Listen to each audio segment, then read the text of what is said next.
El miércoles se inauguraron viviendas de Mevir en el departamento de Rivera, pero con una particularidad. Se trata de viviendas sustentables en madera que fueron construidas en el marco de un convenio entre varias agencias del Estado. La construcción de este tipo de viviendas, además de promover la sustentabilidad, también abarata el costo de construcción, ya que el valor del metro cuadrado de estas viviendas es un 43% menor que el de construcción tradicional de la vivienda social. También hay que considerar la transmitancia térmica en construcciones de este material. En otro tema, pero siguiendo en aspectos vinculados a la vivienda, en 2021 se advierte la incidencia de unas modificaciones que se aplicaron sobre la Ley de Vivienda de Interés Social, ahora denominada vivienda promovida. Además, en 2021 volvió a subir la cantidad de permisos de construcción por metros cuadrados y también el precio promedio de compraventa de vivienda. De este y otros temas conversamos en Otra Mañana con Klaus Mill von Metzen, presidente de la Agencia Nacional de Vivienda. Mill, ¿cómo le va? Buenos días, gracias por atendernos. Muy buenos días, ¿cómo están ustedes? Bien, creo que están en algún manos libres, si puede tomar el teléfono mejor, porque se escucha con un poco complicado allí. Ahora sí, perfectamente. Antes de pasar a los temas que conciernen a la agencia, Mill, habitualmente no conversamos con usted y tal vez su apellido nos llame la atención. Es de ascendencia germana, pero usted es nacido en Paysandú. Exactamente, sí, así es de ascendencia alemana, sí, germana, como dicen. Soy nacido en Paysandú y bueno, me vine a la Facultad de Arquitectura, al Montevideo, a estudiar a la Universidad de la República y bueno, desde ahí me radico acá en Montevideo, pero sigo teniendo un vínculo muy, muy estrecho con Paysandú, mi tierra natal. Uh-huh. Sí, los de la Heroica sienten como un gran sentido de la pertenencia del propio departamento, ¿no? Por supuesto, ¿no? Y además parte de mi familia sigue estando allá y bueno, tengo un vínculo muy, muy grande. Bien. Mill, el apellido es Mill, digamos, el nombre es Klaus y el segundo apellido es von Metzen. Von Metzen, ahí está, von Metzen. Bien. Mill, entonces, yendo directamente a tema, ¿hace cuánto que usted está presidiendo la Agencia Nacional de Vivienda? Bueno, comenzamos en este periodo de gobierno el 23 de marzo, para ser más el 2020, para ser más específicamente, cuando ya estaba instaurada totalmente la pandemia del COVID-19. Uh-huh. Nos encontramos con una agencia en ese momento, obviamente, totalmente desierta en ese sentido. Y bueno, empezamos a transitar y conociéndonos con todos los integrantes del equipo técnico, todo el staff, digamos, de la agencia y bueno, empezamos a caminar lentamente en ese proceso. Uh-huh. Mill, ¿cómo conviven, articulan todas las agencias del Estado que el Estado justamente tiene para atender la problemática de la vivienda en Uruguay, que vaya si es una problemática en sí misma con el déficit habitacional que hay? Me refiero a cómo articula la Agencia Nacional de Vivienda con el Ministerio, con el Banco Hipotecario, con Mevir. Ahí está. Sí, la Agencia Nacional de Vivienda, para hacer un poco de repaso, ¿no? La Agencia Nacional de Vivienda es un organismo descentralizado, se crea con la ley 18.125 a raíz de la reestructura del banco hipotecario, ¿verdad? En el cual se transfieren todo lo que son los créditos denominados sociales, todos los que tenían problemáticas en pagos en el banco hipotecario. El Ministerio de Economía hace ahí una fuerte inversión y luego se crea justamente la Agencia Nacional de Vivienda para administrar esos créditos. Esos créditos no únicamente integrados por familias, sino también por cooperativas y cantidad de terrenos y esqueletos que ustedes han podido ver y esqueletos que se siguen construyendo y se siguen transformando que aún existen en nuestro país. Eso fue la gran cartera que pasa y empieza a administrar en nombre del Ministerio de Economía. Entonces, cuando nosotros hablamos de la Agencia Nacional de Vivienda, son créditos que se administran y su dueño sigue siendo el Ministerio de Economía, por lo cual nosotros todos los trimestres, semestres y anualmente tenemos que hacer rendiciones de cuenta para ver cómo viene el proceso de recupero de ese crédito. Cuando se crea la Agencia Nacional de Vivienda, se crea y se pone bajo la ley de vivienda, o sea, bajo el plan quinquenal de vivienda, ahí bien digo, quinquenal de vivienda, y quien es la parte política es obviamente el Ministerio de Vivienda. Entonces la Agencia Nacional de Vivienda se convierte además en un brazo ejecutor, en uno de los brazos ejecutores del Ministerio de Vivienda, así como lo es el MEVIR, como bien dijo, el Banco Hipotecario, que también forma parte. Entonces, en ese sentido, la Agencia Nacional de Vivienda comienza a realizar todo lo que son la parte administrativa, lleva adelante el trabajo con las cooperativas, lleva adelante un sinnúmero de actividades que realiza y nos encomienda el Ministerio de Vivienda, por así tener firmado los convenios respectivos con el Ministerio de Vivienda. Mir, le consulto, el pasado miércoles 26 de enero usted estuvo presente en lo que fue la inauguración de estas viviendas de MEVIR en el departamento de Rivera. ¿Cuál fue la participación específica que tuvo la Agencia Nacional de Viviendas en esta obra y qué significa para ANB participar de este tipo de emprendimientos? Específicamente participamos en esta instancia, como la agencia tiene, como bien digo, algunas viviendas en parte del país. Nosotros lo que dispusimos es tener, mientras duraba la obra, viviendas para el capataz y algún obrero más de la obra, para que se pudieran alojar allí. Pero particularmente la agencia, nosotros tenemos un interés muy fuerte, y desde el día 1, cuando asumimos con la ministra, cuando tuvimos nuestro primer gabinete, pusimos muy fuerte, hicimos un hincapié muy fuerte en el proceso de la madera. Entendemos que MEVIR en este desarrollo, como una empresa constructora, como lo es, pudo llevar adelante muy rápidamente la construcción y demostrar que es posible seguir un proceso de construcción de la madera del tipo wood framing, del tipo entramado ligero, de una vivienda que como ustedes bien decían, redujo un 43% a nivel económico, pero no solamente eso, sino el tema de la velocidad también en cuanto a la producción, el tiempo, y una cosa que muchas veces pasa desapercibido en este tipo de obras es la cantidad de desperdicio de obra que se genera. En madera, y como esto se hace modularmente en taller, se traslada a planta, a pie de obra, y se hace el montaje, los desperdicios son pero muy, muy menores, y eso es algo muy, muy destacable en este tipo de obras. Entonces empieza a generar todo un movimiento que no solamente la reducción económicamente hablando, el tiempo, bueno, ustedes vieron, se anunció en agosto y el 23 de diciembre estaban viviendo ahí, y la verdad que uno recorrió esas viviendas en el proceso de obra, y una vez terminadas ya con sus habitantes, y son muy, muy dignas, unas viviendas muy destacables y muy dignas.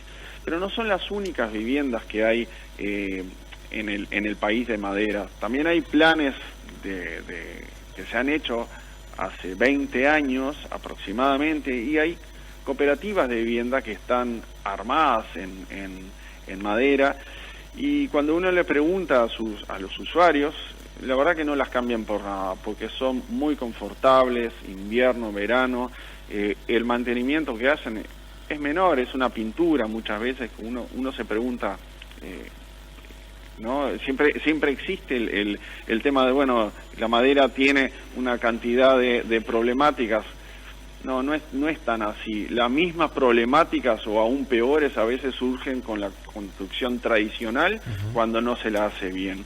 Y explíquenos, Emil, para los que no conocemos del tema construcción en este sentido, y aprovechando que usted es arquitecto, además, ¿cómo se avanza en la construcción de una casa en madera?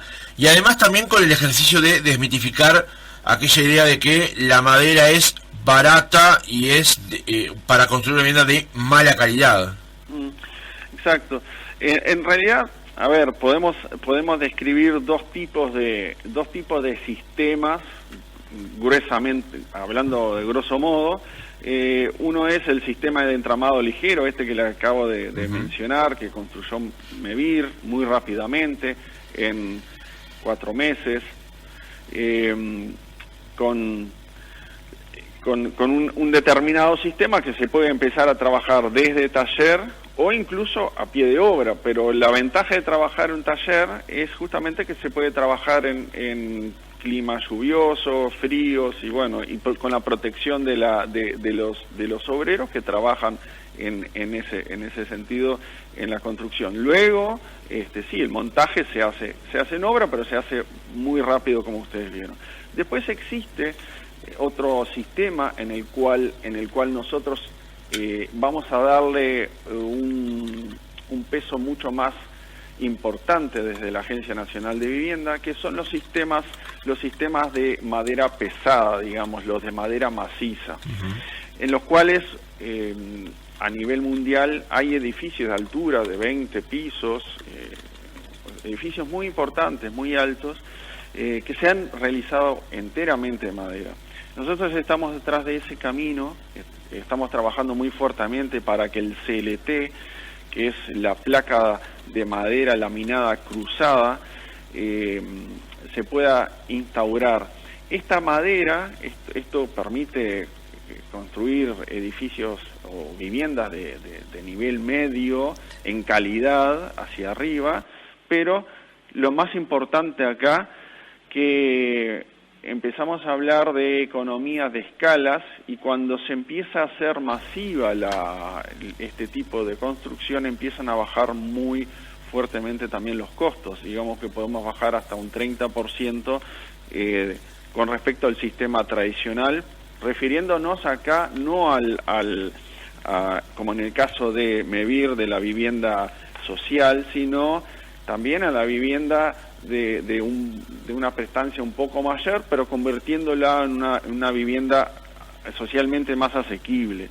Entonces, también hay una reducción muy fuerte del tiempo frente al sistema tradicional. En cuanto a eso, digamos que a 1/3 del tiempo se puede reducir también.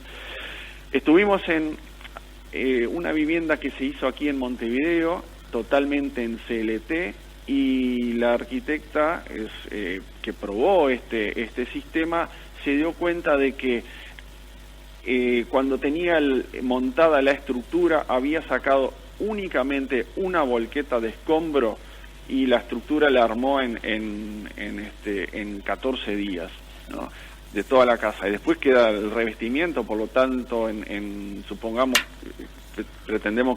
pensamos que ahora ya está casi culminada esa obra. También hay hoteles hechos en Maldonado, lo que refiere a CLT, en José Ignacio particularmente, que se realizaron muy rápidamente. Entonces nosotros estamos enfocándonos y tenemos junto con el Ministerio de Vivienda, a través de lo que es el cambio del DAT por el CIR, la complementación en realidad del CIR también, de que estos sistemas se puedan presentar mucho más rápido. Quiero hacer una aclaración, ¿no? Sí. El CIR es el sistema de ingreso al registro, donde se pueden presentar los nuevos materiales, aquellos materiales no tradicionales. Aquel anuncio que hizo la ministra el año pasado, principios del año pasado, de que estaba disponible la nueva forma de presentar materiales no tradicionales. Bien, ahí está sistemas, están presentados frente al CIR y en breve estarán disponibles para empezar a construirse. Nosotros en esa línea de trabajo seguimos también muy vinculados, o sea, trabajamos en conjunto con el Ministerio de Vivienda para que una vez que esté el fideicomiso el fideicomiso entre todos, se pueda empezar a construir más rápidamente, claro, con los sistemas alternativos, y no únicamente la madera, ¿verdad?, sino también otros sistemas. Justamente eso le iba a consultar, aparte de la madera, ¿a qué otros qué otros materiales habían ingresado últimamente en este sistema de ingreso al registro?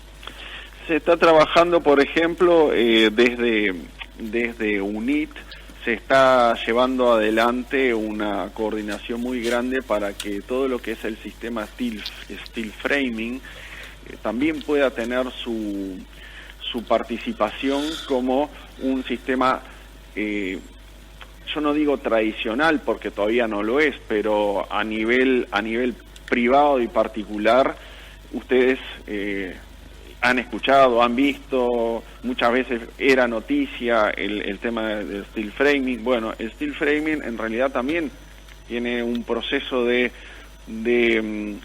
llevarse adelante, y hay ya dos IR aprobados para construir en steel framing. Bien, le voy a cambiar un poquito ahora de tema porque el pasado martes 25, también junto con el Ministerio de Desarrollo Social, ahí estaba también el ministro Martín Lema, se anunció, se anunció un convenio ahí también con la Agencia Nacional de Viviendas y se entregaron 21 viviendas, y también se prevé para abril que se entreguen otras 15 viviendas. ¿Nos puede explicar un poco de qué se trata este programa de viviendas con apoyo en el que trabajan tanto el MIDES como ANB? Sí, bien. Nosotros firmamos un convenio al inicio de la gestión, en el 2020, junto con el Ministerio de Vivienda y el Ministerio de Desarrollo Social, para otorgarle viviendas desde la cartera administrada de la Agencia Nacional de Vivienda para el programa First Housing que le denomina el Ministerio de Desarrollo, para aquellos que están en situación vulnerable, pero que están casi, digamos, con una posibilidad de poder empezar a autogestionarse. Nos pareció muy interesante, hicimos en el 2020 el piloto con una entrega de 10 viviendas iniciales para ver cómo se insertan las personas en el entorno, en los complejos, y la verdad que hubo ahí una experiencia muy interesante, muy linda, y asimismo el año pasado empezamos a generar un aumento en esto, bueno, y finalmente el año pasado, fines del año pasado, hicimos rápidamente, se agregaron varias viviendas en este proceso, y bueno, estas se estuvieron entregando ahora a inicios del año.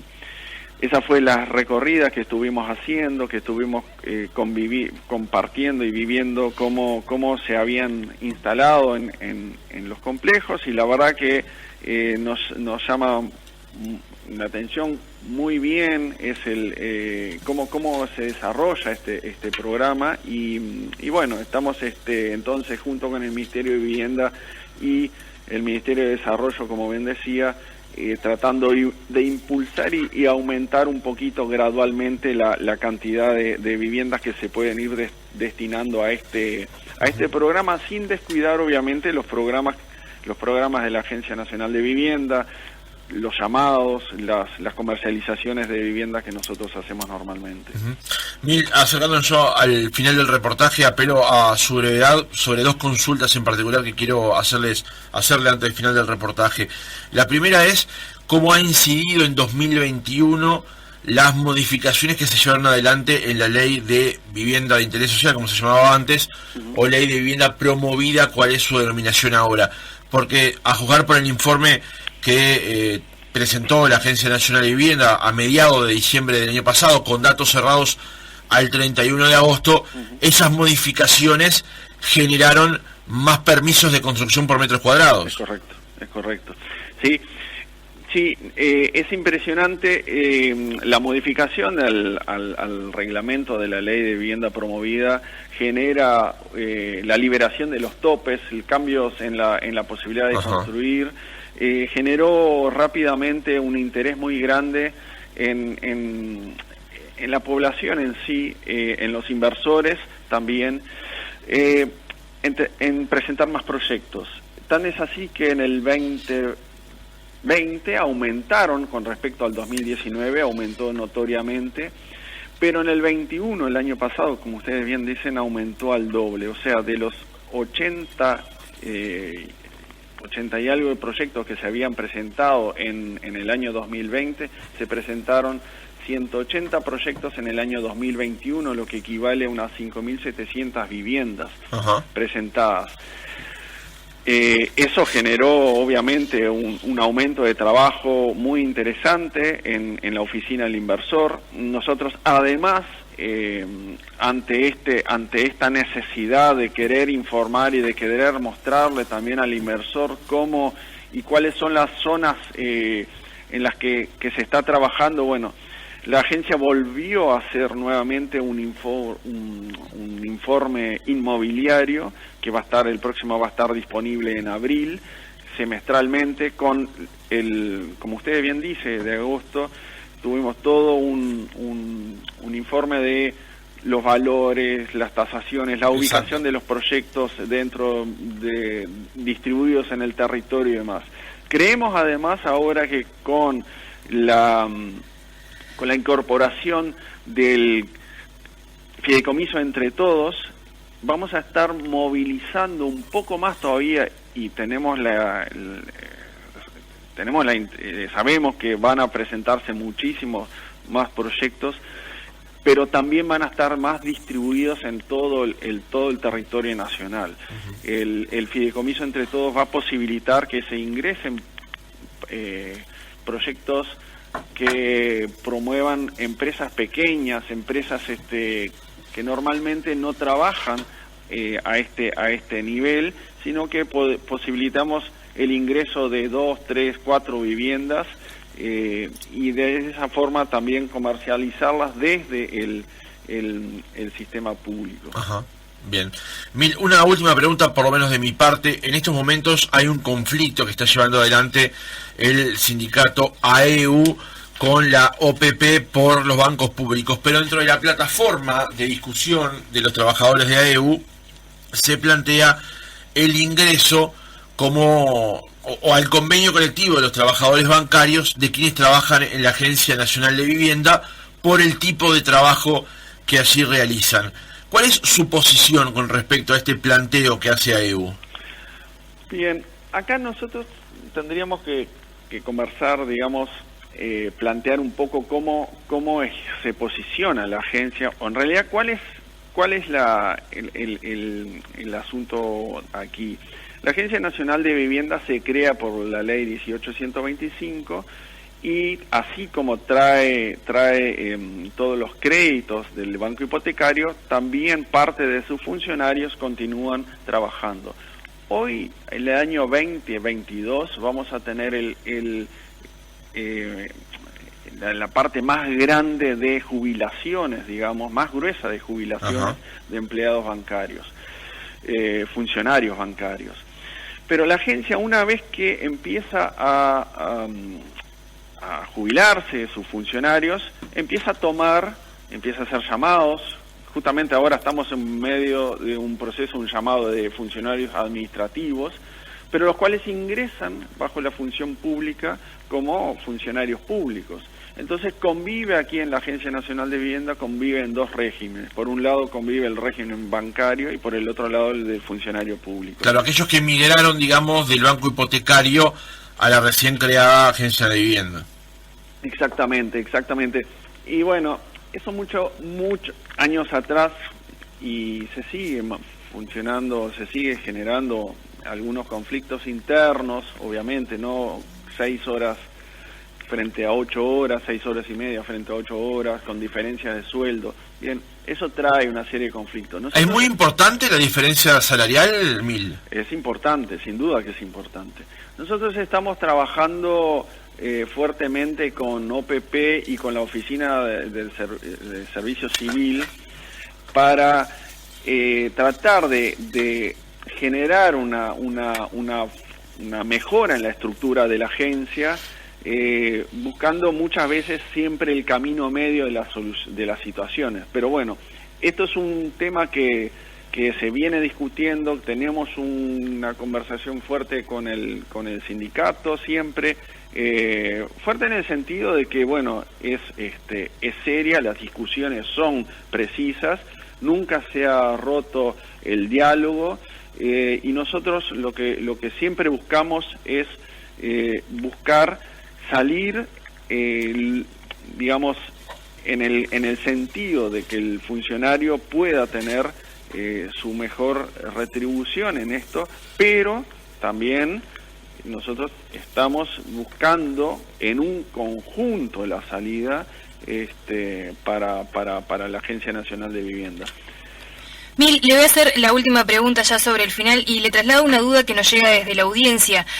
Buenos días, ¿qué opina el presidente de ANB sobre las cooperativas que están pagando después de 25 años 3 veces el valor de la vivienda? Gracias, Roberto del Buceo, nos traslada esta pregunta.